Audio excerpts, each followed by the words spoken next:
Hi സുഹൃത്തുക്കളെ, എല്ലാവർക്കും നമസ്കാരം. നമുക്കൊന്നൊരു കൃഷ്ണൻ്റെ ഒരു ചെറിയ കഥ കേൾക്കാം. ഗോകുലത്തിൻ്റെ വനപ്രദേശങ്ങളിലൂടെ തൻ്റെ ചങ്ങാതിമാരോടൊത്ത് ബാലകൃഷ്ണൻ നടക്കുകയായിരുന്നു. അന്നത്തെ ദിവസം വളരെ ഭംഗിയുള്ളതായിരുന്നു. മരത്തിൻ്റെ മുകളിൽ നിന്ന് പക്ഷികൾ പാടുന്നു. കാറ്റിൽ പൂക്കളുടെ ഗന്ധം നിറഞ്ഞു നിൽക്കുന്നു. പെട്ടെന്നാണ് വലിയ ഒരു ആൽമരത്തിൻ്റെ മുകളിൽ നിന്ന് ഒരു അസാധാരണമായ ശബ്ദം കൃഷ്ണൻ്റെ ശ്രദ്ധയിൽപ്പെട്ടത്. അതൊരു സാധാരണ കളിയല്ലായിരുന്നു, മറിച്ച് അസ്വസ്ഥത നിറഞ്ഞ ഒരു കരച്ചിലായിരുന്നു. കൃഷ്ണൻ ആ മരത്തിൻ്റെ മുകളിൽ നോക്കിയ സമയത്ത് അവിടെ കണ്ടത് ഒരു ചെറിയ പക്ഷിക്കൂട്. അത് പെട്ടെന്നുണ്ടായ ഒരു കാറ്റിൽ ആടി ഉലയുന്നുണ്ടായിരുന്നു.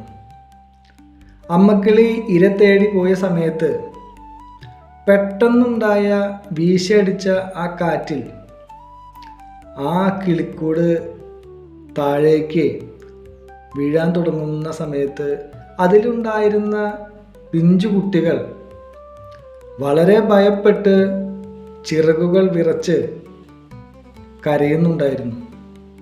കൃഷ്ണൻ തൻ്റെ സുഹൃത്തുക്കളോട് വളരെ നിശബ്ദരായിരിക്കാൻ ആഗ്യം കാണിച്ചു. എന്നിട്ട് ആ മരച്ചുവട്ടിലേക്ക് ഓടിച്ചെന്നു.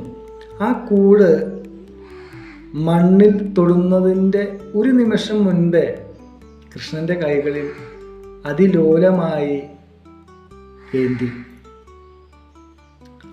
ആ ചെറു പ്രാണികൾക്ക് കൃഷ്ണൻ്റെ സ്പർശനമേൽക്കാൻ ഭാഗ്യം ലഭിച്ചു. അവൻ ആ കൂടുമായി മരത്തിൻ്റെ ചുവട്ടിലേക്ക് നടന്നു. പതുക്കെ ഒരു സുരക്ഷിതമായ ഒരു കൊമ്പിൽ ആ കൂട് വെച്ചു പിടിപ്പിച്ചു. പക്ഷിക്കുഞ്ഞുങ്ങളൊക്കെ ഭയന്ന് വിറച്ചിട്ട് കൃഷ്ണൻ്റെ ആ വലിയ കണ്ണുകളിലേക്ക് നോക്കിയുണ്ടായി. ആ സമയത്ത് കൃഷ്ണൻ തൻ്റെ ഓടക്കുഴലെടുത്ത് ചുണ്ടോട് ചേർത്ത് ചെറിയ മൃദുവായ ഒരു ഈണം. ആ കാറ്റിൻ്റെ ഇരുമ്പൽ പോലും ആ സംഗീതത്തിൻ്റെ മുന്നിൽ അലിഞ്ഞുപോയി. ഭയം മാറി കണ്ണുകളടച്ച് കുഞ്ഞുങ്ങൾ ആ സംഗീതം ആസ്വദിക്കാൻ തുടങ്ങി. അല്പം കഴിഞ്ഞപ്പോൾ അമ്മ പക്ഷി തിരിച്ചെത്തി. കൂട് കാണാത്തതിൻ്റെ പേരിൽ ആ വെപ്രാളത്തിൽ അത് പാറി നടക്കുകയായിരുന്നു. എന്നാൽ കൃഷ്ണൻ നേരത്തെ വെച്ച കൊമ്പിൽ കുഞ്ഞുങ്ങൾ സുരക്ഷിതമായിരിക്കുന്നത് ആ പക്ഷി കണ്ടപ്പോൾ സങ്കടം സന്തോഷമായി മാറി. അത് തൻ്റെ കുഞ്ഞുങ്ങളെ വന്ന് പുണർന്നു. അത് കണ്ട് കൃഷ്ണൻ ഒന്ന് പുഞ്ചിരി തൂയിക്കൊണ്ട് കുറച്ച് ധാന്യങ്ങൾ കൂടി അവർക്ക് മുന്നിൽ വിതറി. ഈ കഥയിലെ ഉൾക്കാഴ്ച, ഈ സംഭവം നമ്മളോട് പറയുന്നത് കൃഷ്ണൻ്റെ വിശ്വരൂപത്തെക്കുറിച്ചല്ല, മറിച്ച് അദ്ദേഹത്തിൻ്റെ വാത്സല്യത്തെക്കുറിച്ചാണ്. ലോകം മുഴുവൻ ഭരിക്കുന്ന പരമാത്മാവാണെങ്കിലും ഒരു ചെറിയ പക്ഷിക്കൂടിൻ്റെ സുരക്ഷിതയിൽ പോലും അദ്ദേഹം ശ്രദ്ധിക്കുന്നു.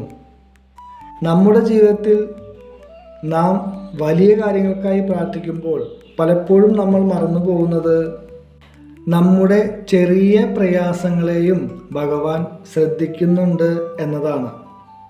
കൃഷ്ണനെ സംബന്ധിച്ചിടത്തോളം വലുതെന്നോ ചെറുതെന്നോ വ്യത്യാസമില്ല. ഓരോ ജീവനുള്ളിലും അദ്ദേഹം കുടികൊള്ളുന്നു. ഒരു പക്ഷിക്കുഞ്ഞിനെ കാത്ത കൃഷ്ണൻ നമ്മളെയും കാക്കും എന്ന ഉറച്ച വിശ്വാസം ഈ കഥ നമുക്ക് നൽകുന്നു. ഈ കഥ ഇവിടെ അവസാനിക്കുകയാണ്. അടുത്തൊരു കഥയുമായി വീണ്ടും നമുക്ക് കാണാം കൂട്ടുകാരെ. അപ്പോൾ കഥ ഇഷ്ടപ്പെട്ട് കഴിഞ്ഞാൽ മറ്റുള്ളവരേക്കും ഒന്ന് ഷെയർ ചെയ്ത് സപ്പോർട്ട് ചെയ്യണേ. അപ്പോൾ ഇനി കാണുന്നവരേക്കും okay, bye bye, thank U.